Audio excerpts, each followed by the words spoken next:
how do you have a livable street with no trees Yeah. and no green? That it's stark, it's bleak, it's hot, and like you said, it's runoff, and so the organization has always taken a position against encroachment on preservation land, conservation land, Mhm. agricultural lands, but also these variances to zoning that are really egregious going into neighborhoods. And we understand people need places to live.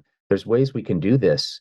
It's not an either or. We can have quality places for people to live of all income levels without destroying our green Environment. infrastructure. And we need to plan for that green infrastructure. So we do testify on these things all the time. Sometimes we're successful and sometimes we're not. Mhm. It's up to this to all of us to decide what kind of environment do we want to live on. Do we want to live on a street with no trees? Yeah, Can we that's not allow or require that the space be given to trees, despite all of the other competing interests that we have? Exactly what you said.